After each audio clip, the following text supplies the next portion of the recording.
பள்ளிக்கூடத்துக்கு? சரி, உங்களுக்கு என்ன தெரியும்? பாட்டு பாட தெரியுமா? வேற என்ன தெரியும்? வசனம் சொல்ல தெரியுமா? எங்க ஒரு வசனம் சொல்லி காட்டுங்க உங்களுக்கு. துன்மார்க்கருடைய ஆலோசனையில் நடவாமலும் பாவிகளுடைய வழியில் நில்லாமலும் பரியாசக்காரர் உட்காரும் இடத்தில் உட்காராமலும் கர்த்தருடைய வேதத்தில் பிரியமாயிருந்து இரவும் பகலும் அவருடைய வேதத்தில் தியானமாய் இருக்கிற மனுஷன் பாக்கியவான். அவன் நீர்க்கால்களின் ஒருமை நடப்பட்டு தன் காலத்தில் தன் கனியை தந்து இளையுயிராய் மரத்தை போல் இருப்பான். அவன் செய்வதெல்லாம் வாய்க்கும். துன்மார்க்கரோ அப்படி இராமல் காற்று பறக்கடிக்கும் பதரை போல் இருப்பார்கள். ஆகையால் துன்மார்க்கர் நியாய தீர்ப்பிலும் பாவிகள் நீதிமான்களின் சபையிலும் நிலை நிற்பதில்லை. கர்த்தர் நீதிமான்களின் வழியை அறிந்திருக்கிறார், துன்மார்க்கருடைய வழியோ அழியும். யாதிகள் கொந்தளித்து ரணங்கள் விருத காரியத்தை சிந்திப்பானேன். கர்த்தருக்கு விரோதமாகவும் அவர் அபிஷேகம் பண்ணினவருக்கு விரோதமாகவும் பூமியின் ராயாக்கள் எழுப்பி நின்று அவர்கள் கட்டிடங்களை அறுத்து அவர்கள் நம்மை விட்டு கைதுகளை எரிந்து போடுவோம் என்கிறார். பெரிய வசனம், அவ்வளவு மனப்பாடம் பண்ணி வச்சிருக்கீங்க. சரியான கட்டிக்காரனம்மா, நல்ல கட்டிக்காரன். Very good.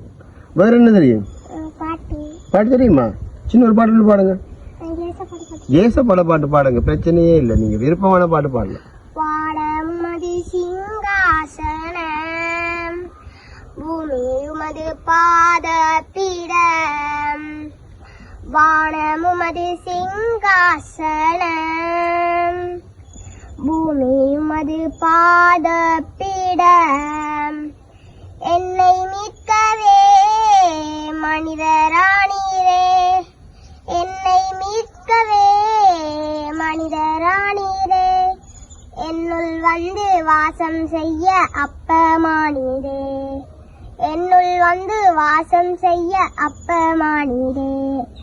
ஆராதனை என் இயேசுவுக்கு, ஆராதனை என் தேவனுக்கு.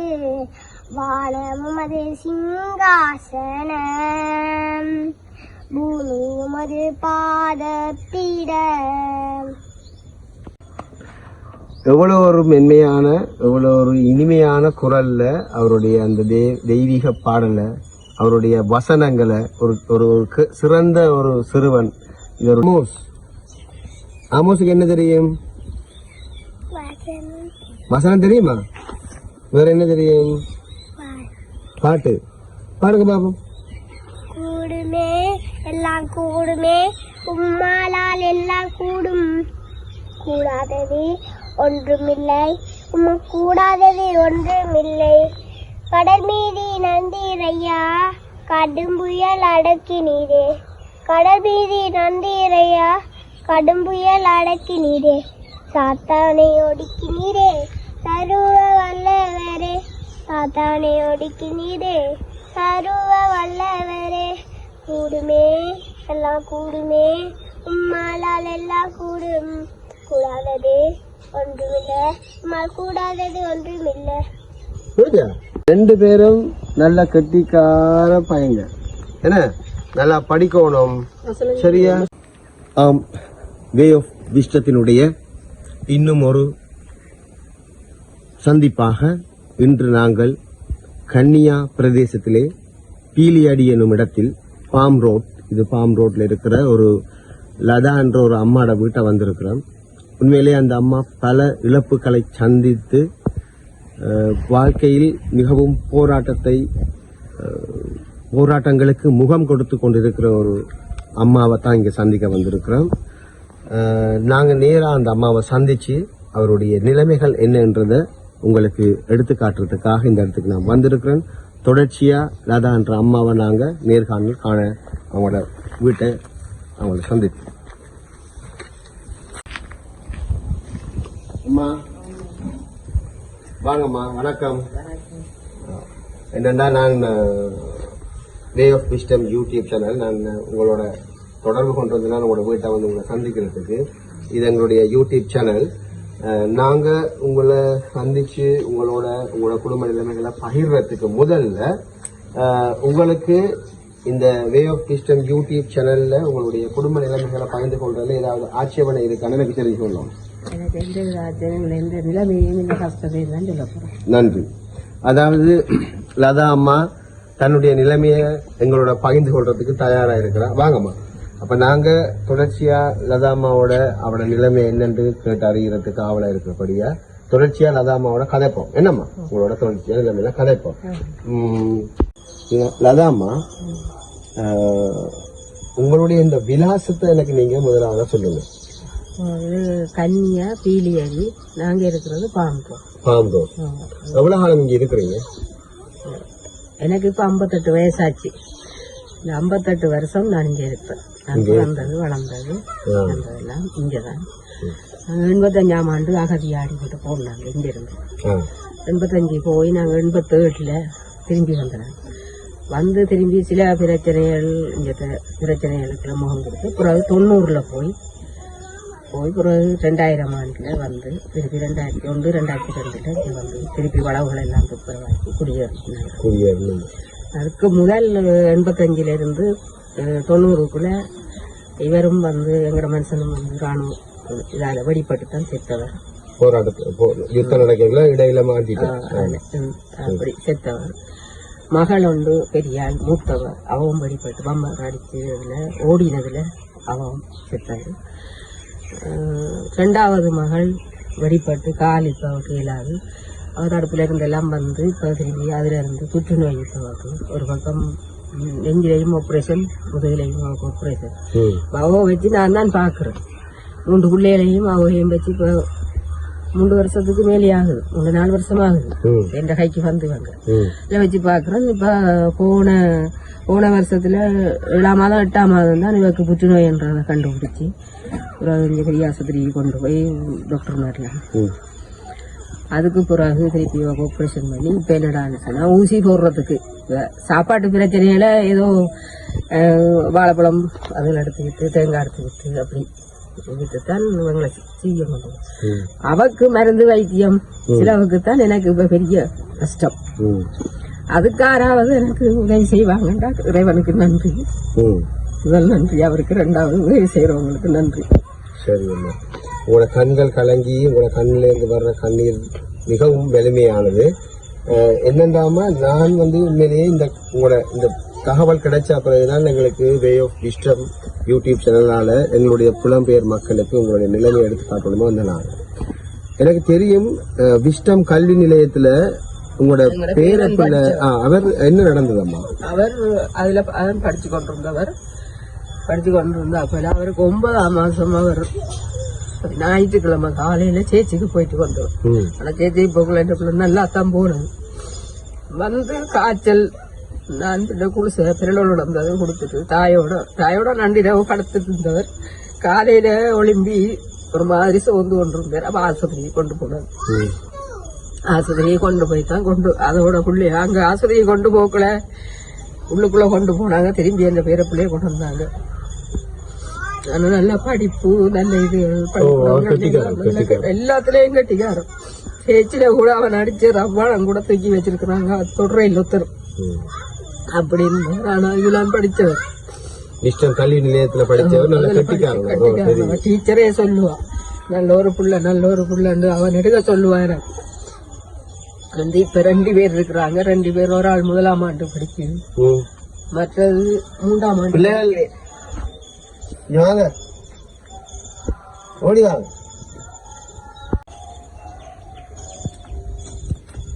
இது உங்களோட பேர பிள்ளை? உங்களோட பேரு என்ன? ராம்சிகர். உங்களோட பேர் என்ன? ஆமோஸ். நீங்க எத்தனையாம் ஆண்டு படிக்கிறீங்க? நீங்க நல்லா படிப்பீங்களா?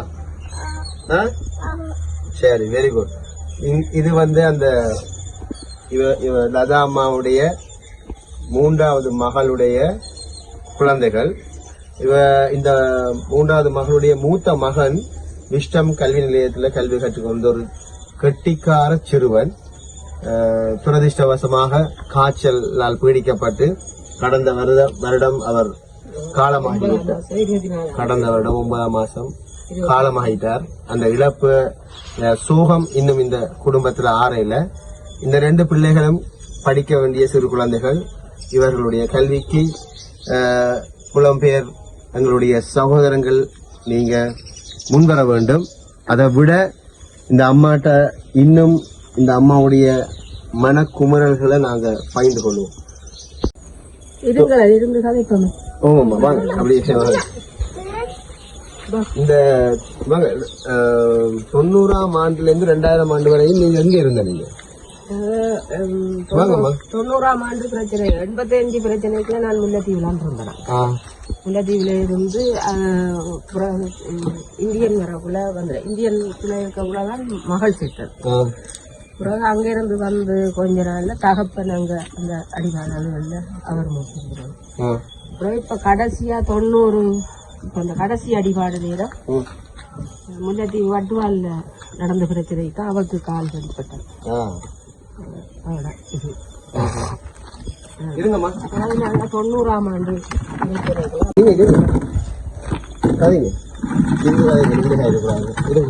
90ஆம் ஆண்டு பிரச்சனைக்குள்ள நாங்க அப்படியே அடிபட்டு போய் இந்தியாவுக்கு போயிட்டோம். இந்தியாவுக்கு போய் 92 93 திருப்பி வந்துட்டீங்க. வந்தும் திருப்பி புள்ள அங்காலே இருந்து போட்டு அங்க போய் இது சொல்லுது. எங்க போனீங்க?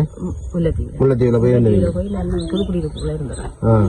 இருந்து திருப்பியும் அங்க எல்லாம் ஜனங்கள் ஓடுதுன்னு சொல்லி பிரச்சனை போட்டு அப்புறம் திருப்பி நாங்க இங்க வந்து இருந்ததுக்கு பிறகுதான் அந்த கடைசி அதிகாரத்துல நமக்கு கால் போனோம். அது பிறகு அவ திருப்பி தடுப்புல குடிபட்டு தடுப்புல எல்லாம் பிரச்சனைப்பட்டு பிறகு இல்ல நாங்கதான் இருந்தது செத்துட்டாண்டு எல்லாருமே முடிவெடுத்துட்டாங்க. பிறகு அவவா தான் தகவல் கொடுத்திருந்தா. அதுக்கு பிறகு எங்களுக்கு திருப்பி ராணுவத்தால் எங்களுக்கு தகவல் போய் எடுத்தோம். நீங்க போய் எடுத்தீங்க? வெளியில ஆள் எடுத்து எங்க தடுத்து வச்சிருந்தாங்க?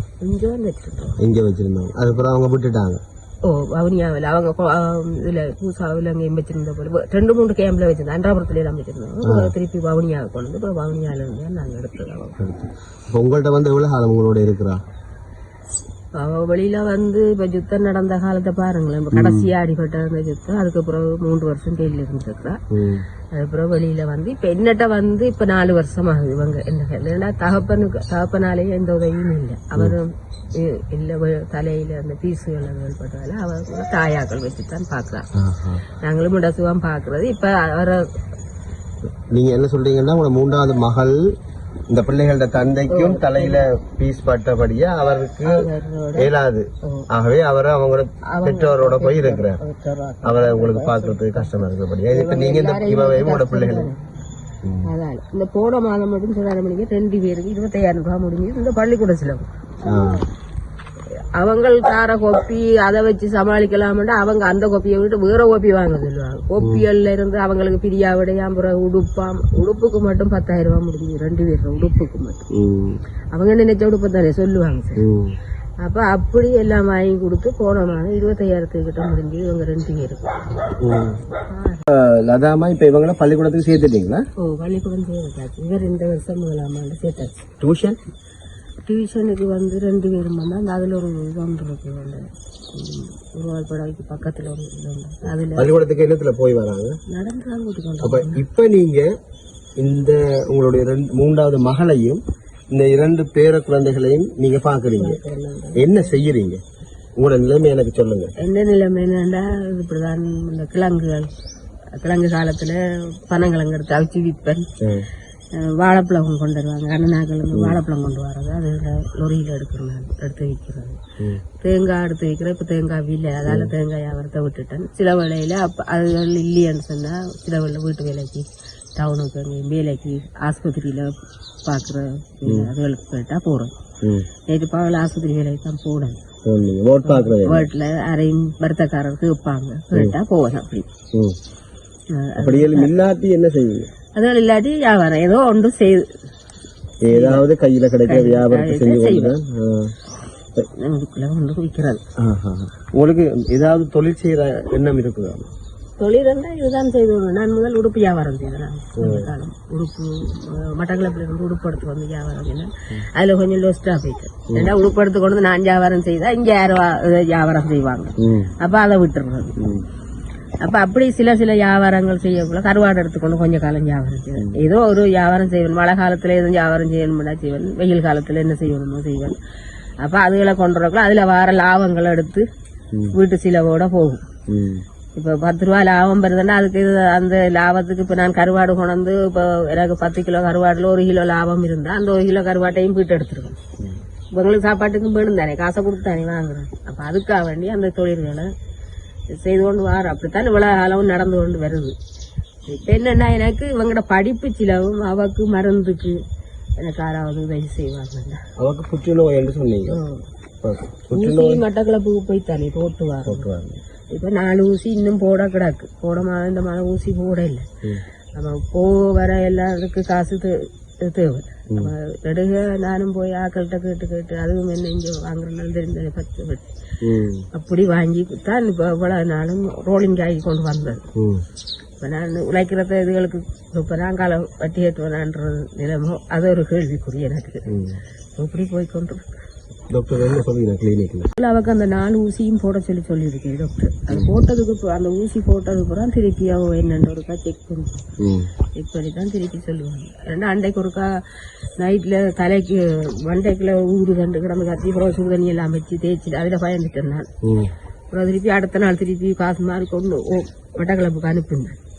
அனுப்பி போய் வேற அவர் சொன்னாராம் இந்த ஊசி அவ்வளவும் போடணும். போட்டதை 9ஆம் மாசம் மகன் போசம் போனதோட ஊசி போட மாட்டேன்ட்டான். அப்ப அதுல இருந்து ஊசி போட இல்லை. அப்புறம் நான் பேசி அப்புறம் திரத்தி விட்டது போய் ஊசி போடுச்சு. அப்ப டாக்டர் பேசி அனுப்பிட்டேன். அந்த கிருமி தலையில காவி இருக்கணும். அதுக்கு இப்ப ஊசி போடணும். வாண்டைக்கு போட்டு வந்து இப்ப திருப்பி போடல. போன மாதம் இந்த மாதம் போடணும். 2 மாசம் ஊசி போடல. 4 ஊசி இன்னும் இருக்கு. அந்த 4 ஊசியும் போட்டதுக்கு பிறகுதான் 4 ஊசியும் போட்டதுக்கு பிறகுதான் அவங்களை ஏதாவது அடுத்து என்னன்றதை பார்ப்பாங்க. அப்படின்னு சொன்ன நம்ம இங்கே இருந்த ஒரு டாக்டர் வாரே அந்த டாக்டர் வந்த பிறகு நான் போன் பண்ணுவேன் சொல்லி இருக்கிறாங்க. என்ன மாதிரி எல்லாம் ஒன்றும் விளங்க இல்லை. அப்ப சொன்னேன் அவங்க கால் பண்ணோம்னா நீங்க போறதுக்கு ரெடியா இருக்கணும். என்ன மட்டக்களப்பு போகணும். என்ன கிட்டத்தட்ட எவ்வளவு செலவாகுமாம்மா? 2 தரம் நான் தான் போய் வரக்குள்ளே எனக்கு 40-45 கிட்ட செலவு. பிறகு இவங்களை எல்லாம் கொண்டு போகணுமே. அதுக்காக ஊசிக்கு மட்டும் 40 கிட்ட முடியுது எங்களுக்கு. ஒரு தடவை ஊசி போட்டு வரேன்னு சொன்னா அவ்வளவு முடியுது. இவ்வளோ வர்க்காசோட முடியுது. அதான் இப்ப அதுக்குத்தான் நான் யோசிச்சேன். நான் இங்க 6வது உதவி செய்தா அவட வருத்தத்துக்கு உதவி செய்தாங்கன்னா அது போதும். இந்த பிள்ளைகள படிப்பை சுகப்படுத்தலாம் டாக்டர் சொல்றாரு. அவர் சொல்றாரு சுகப்படுத்தலாம் தான் சொல்றேன். டாக்டர் மாதிரி அப்படித்தான் சொல்லுவார். சரி அம்மா, நாங்கள் எங்களுடைய அவங்களும் என்ன கடவுளுக்கு அடுத்தது அவங்களும் கடவுளை நினைச்சுட்டாரு. அது சரி கட்டாயம் வைத்தியர்களும் நாங்கள் கண்ணால பார்க்க கடவுள் மாதிரி தானே. லதாம்மா, இப்ப நாங்க நீங்க சொல்ற ஒவ்வொரு விஷயத்தையும் நாங்க எங்களுடைய வே ஆஃப் விஸ்டம் யூடியூப் சேனலால இந்த பதிவுகளை நாங்க மேற்கொண்டு கொண்டிருக்கிறோம். என்னன்னு சொன்னா எங்களுடைய புலம்பெயர் சகோதரங்கள் இதை கட்டாயம் பார்ப்பாங்க. அவங்க எவ்வளவோ உதவி செஞ்சு கொண்டிருக்கிறாங்க. தாங்களும் அங்க இருக்கிற உழைப்பின் ஊடாக எங்கள சகோதரங்களுக்கு அவங்க உதவி செய்யறாங்க. இந்த காணொலியும் வே ஆஃப் விஸ்டத்துக்கு ஊடாக எங்களுடைய சகோதரங்களுக்கு பகிரப்படும். உங்களுடைய இந்த அன்பு கரங்கள், நேசக்கரங்கள் இந்த லதா அம்மாவோட கேன்சர் புற்றுநோயால பாதிக்கப்பட்டு இருக்கிற அவருடைய மகள், 3 பிள்ளைகள்ல ஒரு பிள்ளைய பறி கொடுத்துட்டு இப்ப 2 பிள்ளைகளோட அந்த 2 பிள்ளைகளுடைய எதிர்காலம் எல்லாமே உங்களுடைய கரங்கள்ல தான் இருக்கு. மேலும் இந்த அம்மாவோட குடும்ப நிலைமைகள், இந்த அம்மா இந்த பிள்ளைகளை பார்க்கறதுக்கு படுற கஷ்டங்கள் எல்லாம் பகிர்ந்து கொண்டிருக்கிறாங்க. அதை விட அம்மா நீங்க சொல்லுங்க, நீங்க எப்படி இப்ப போக்குவரத்துகளுக்கு என்ன செய்யறீங்க? இப்ப நீங்க எத்தனை மணிக்கு வேலைக்கு போற? நீங்க அப்ப டைம்ல இந்த பிள்ளைகளை யார் பாக்குறது? தாயோட இருப்பாங்க. அவருக்கு சமைக்கிற வேலையில எல்லாம் செய்வாமா? இல்ல, சும்மா காலையில ரைஸ் அரிசியை போடுவாங்க. கறி ஒன்றை வச்சு சிலவுல வச்சுட்டு போவேன். சிலவெல்லாம் வலையில மண்டா செய்வாங்க. இல்லாட்டி நான் நெடுக இந்த ஆஸ்பத்திரி வேலையை நெடுக கிடைக்காது. வேலை இருந்துட்டு கிடைக்கும். சில வேலையில நைட் வேலைண்டா எனக்கு பிரச்சனை இல்லை, இவங்களை பள்ளிக்கூடத்தால எல்லாம் எடுத்து விட்டுட்டு போவேன். சனி ஞாயிறு 2 நாளும் கொஞ்சம் லீவ் எனக்கு. அந்த நேரத்துல அந்த வேலைகள் கிடைச்சா போவேன். இன்றைக்கு கிடைச்சது எனக்கு வேலை. நான் வந்தோடனே சொன்னா அம்மா அப்படி இப்படின்னு சொல்லி இப்போ நான் சொன்னேன் இன்றைக்கு யாரையும் பார்த்து விடுங்க, நாளைக்கு பார்ப்போம்னு சொன்னேன். எனக்கு நாளையில இருந்து போகல. நாளையில இருந்து வேற ஏதாவது தொழில் செய்யணும். இவங்களை பள்ளிக்கூடம் கொண்டு போகணும். இவரை காலையில 8 மணிக்கு கொண்டு போய் விடணும். 7 மணிக்குள்ள கொண்டு போயிடுவேன் 2 பேரையும். 11 மணிக்கு இடையில அவர் ஆமோஸ் எடுக்கணும். பிறகு 1:30 மணிக்கு போய் அவர் மற்ற ஆள் எடுக்கணும். 3ஆம் ஆண்டு படிக்கிறோம். நான் தான் போய் வரேன். ஆட்டோ பிடிச்சி விடுற அளவுக்கு இப்ப என்கிட்ட வசதி இல்லை. அப்படியான நிலைமையில இருக்கக்குள்ள அப்ப கொண்டு வரேன். ஆட்டோ பிடிச்சி விடுறதும் சரி, நான் வேலைக்கு போறதும் சரி, இவங்களை எடுக்கிறதும் சரி. அப்ப திங்கக்கிழமையில இருந்து சில வேளையில அவ சொல்றது மெல்ல மெல்ல போய் கூட்டிட்டு வாங்க, முக்கியமான அலுவலகம் அவ கூட்டிட்டு வாங்க. போய் வந்தாண்டா 2 நாளைக்கு படுப்பான். நடக்கல இங்க இருந்து அவ்வளவு தூரம் போய் வரையில. அப்ப அதான் அப்படியான நிலைமை தான் நடந்து கொண்டு இருக்கு. இறைவன் என்ன வழி விட்டு இருக்காரு அதன்படி எல்லாம் நடக்கும் தானே. ஒரு நல்ல வழியை தருவார். தனியொரு பெண்ணா இருந்து கொண்டு இந்த மகளையும் பேர பிள்ளைகளையும் பார்க்கறதுக்கு நீங்க நிறைய போராடுறீங்க.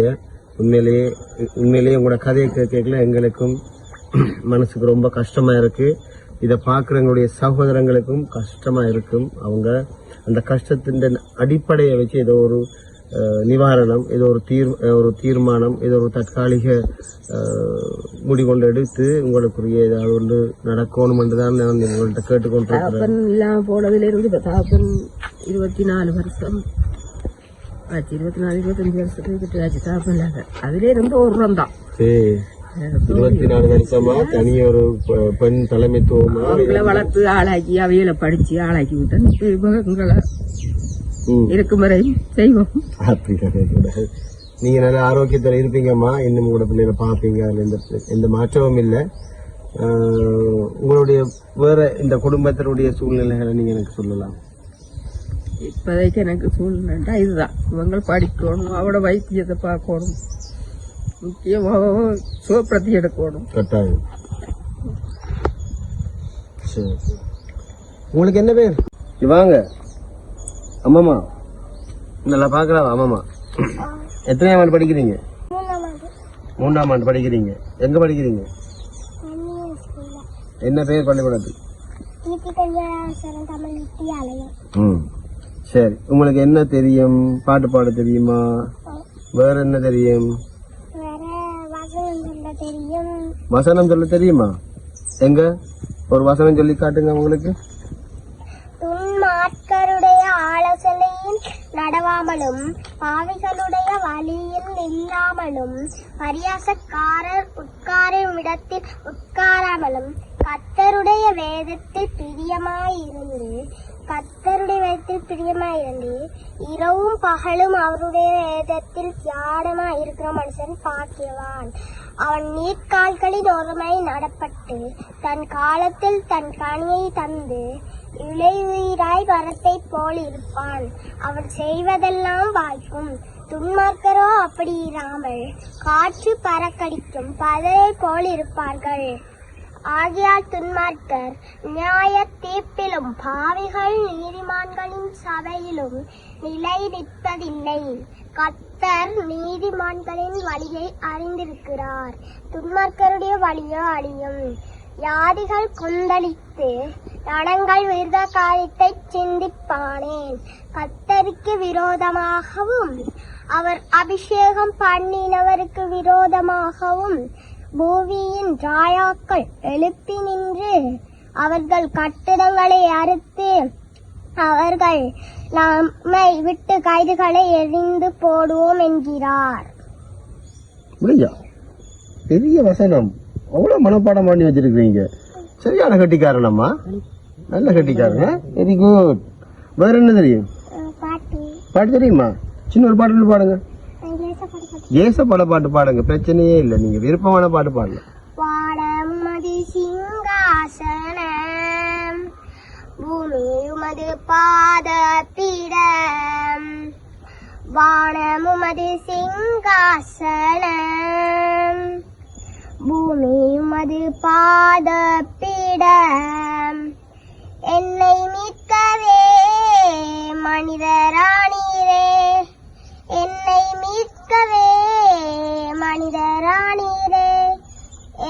வந்து வாசம் செய்ய அப்பமானீரே என்னுள் வந்து வாசம் செய்ய அப்பமானீரே ஆராதனை என் இயேசுவுக்கு ஆராதனை என் தேவனுக்கு வானமுமது சிங்காசனம் பூமியுமது பாதப்பீடம். எவ்வளவு ஒரு மென்மையான எவ்வளவு ஒரு இனிமையான குரல்ல அவருடைய அந்த தெய்வீக பாடல அவருடைய வசனங்களை ஒரு சிறந்த ஒரு சிறுவன் இவருடைய எதிர்காலம் மிகச் சிறப்பாக அமைய வேண்டும். இவருடைய படிப்பு இவருடைய சகோதரனுடைய படிப்பு அனைத்தும் நீங்க தான் பார்த்து அவங்களுக்குரிய எதிர்கால வளர்ச்சிக்கு உதவி செய்ய வேண்டும் என்றதை தாழ்மையோடு கேட்டுக்கொள்கிறோம். ஏனென்றால் இவ்வளவு திறமை வாய்ந்த பிள்ளைகளை நாங்கள் எப்பயுமே வந்து அரவணைச்சு அவங்களோட படிப்பு அவங்களோட முன்னேற்றத்தை நாங்கள் கட்டாயம் வெளிக்கொண்டு வேணும். உங்களுக்கு என்ன பேர்? ஆமோஸ். ஆமோஸ் ஆமோஸுக்கு என்ன தெரியும்? வசனம் தெரியுமா? வேற என்ன தெரியும்? பாட்டு பாடுங்க பாப்போம். கூடுமே எல்லாம் கூடுமே உம்மாலால் எல்லாம் கூடும் கூடாதது ஒன்றுமில்லை கூடாதது ஒன்றுமில்லை. கடல் மீதி நந்தீரையா கடும் புயல் அடக்கினீரே கடல் மீதி நந்தீரையா கடும் புயல் அடக்கினீரே சாத்தானை ஒடுக்கினீரே சர்வ வல்லவரே சாத்தானை ஒடுக்கினீரே சர்வ வல்லவரே. கூடுமே எல்லாம் கூடுமே உம்மாலால் எல்லாம் கூடும் கூடாதது ஒன்றுமில்லை உம்மால் கூடாதது ஒன்றுமில்லை. ரெண்டு பேரும் நல்ல கெட்டிக்கார பையங்க. என்ன நல்லா படிக்கணும். சரியா? நல்லா படிக்கணும். இந்த வெளிநாட்டுல இருக்கிற அங்கிள் ஆன்டியாக்கள் எல்லாம் உங்களோட பாட்டெல்லாம் பார்ப்பாங்க. சரியா? பார்த்துட்டு அவங்க உங்களுக்கு நிறைய உதவி கிஃப்ட் எல்லாம் செய்வாங்க. சரியா? நல்லா படிச்சாதான் அவங்களுக்கு சந்தோஷம். என்ன சரி லதாம்மா, நீங்க வந்து வேற என்ன உங்களோட மனசுல இருக்கிற என்ன விஷயத்த எங்களோட பகிர்ந்து கொள்ள போறீங்க? உங்களுக்கு என்ன உங்களோட எதிர்காலத்துக்கு என்ன தேவைப்படுது? இந்த பிள்ளைகளுக்கு என்ன நீங்க எதிர்பார்க்கறீங்க இந்த யூடியூப்ல சொல்லுங்க. படிப்பு படிப்பு கட்டாயம் படிப்பு. அந்த படிப்புக்கு தொடர்ந்து யாரும் பொறுப்படுத்த அந்த படிப்புக்கு பிள்ளைகளுக்கு உதவி செய்யலாம். அது போதும். வேற வேற அவட இது அவருக்கு சுகப்படுத்துறதுக்கு ஊசி போடுறது 4 ஊசி போட இருக்கு. இன்னும் அந்த ஊசி போட்டது தான் அவங்க சொல்லுவாங்க என்ன இதுன்றத சொல்லுவாங்க. அந்த 4 ஊசி போடுறதுக்கும் 6வது இவங்களோட ஆக்கள் பார்த்தாலும் இன்னொரு ஆக்கள் நான் அங்கேயாவது இருந்து அவங்களும் பார்த்து அவருக்கு உதவி செய்யறேன்.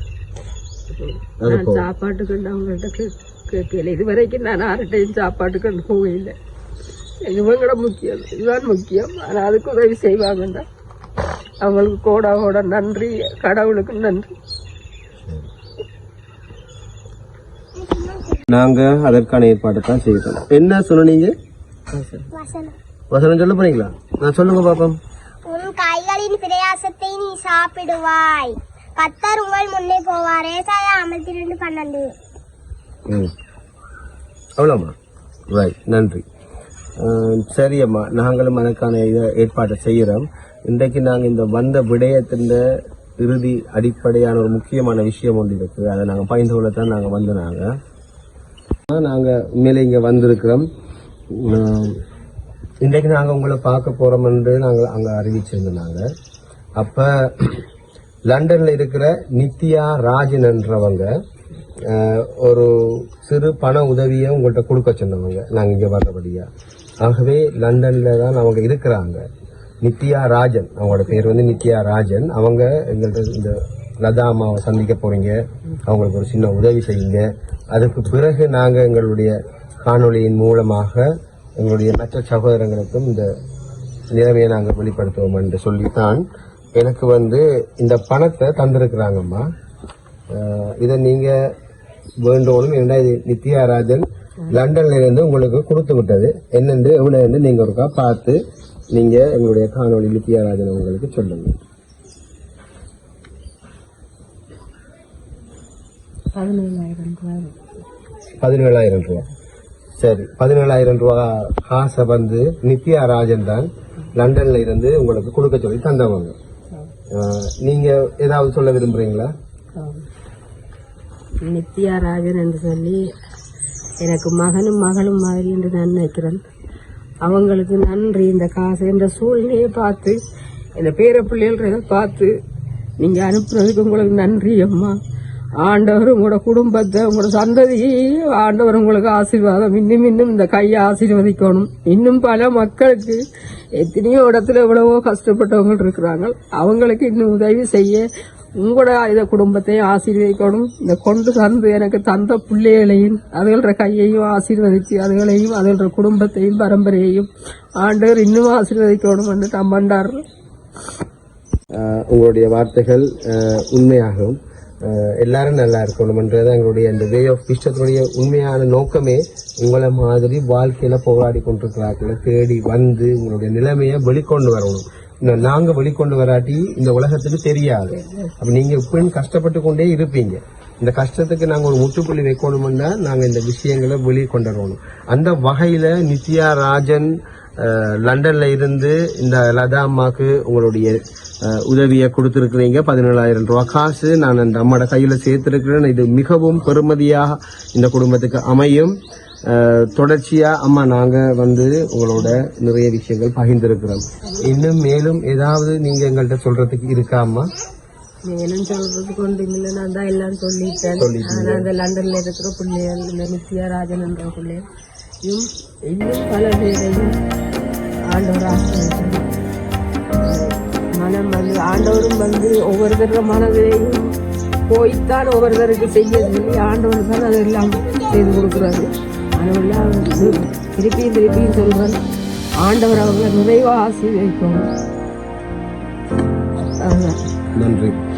இதோட நாங்க இந்த கன்னியாவிலே பீலியாடி பாம் ரோட்ல இருக்கிற லதா அம்மா வந்து சந்திச்சு அவளோட குடும்ப அவருடைய வாழ்க்கையை நாங்க பகிர்ந்து கொண்டிருக்கிறோம். அவருடைய பேர பிள்ளைக்கு கல்வி எதிர்கால கல்விக்காக அவங்க எங்கள்கிட்ட கேட்டிருக்கிறாங்க. எங்கள்கிட்ட அந்த விஷயத்தை பகிர்ந்திருக்கிறாங்க. நாங்க உங்கள்கிட்ட பகிர்றோம்.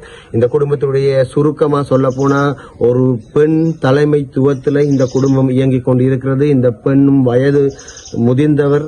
அவருடைய உடல் பலங்கள் குன்றாம இருக்கணும். அவ இன்னும் இன்னும் இந்த பிள்ளைகளை கவனமா பார்க்கணும். இவ வந்து கணவனை இழந்து ஒரு பெண் பிள்ளைய யுத்தத்துல பறிகொடுத்து இன்னொரு பெண் பிள்ளையில காலில் காயப்பட்டு அவருக்கு புற்றுநோயோட இருக்கிறா.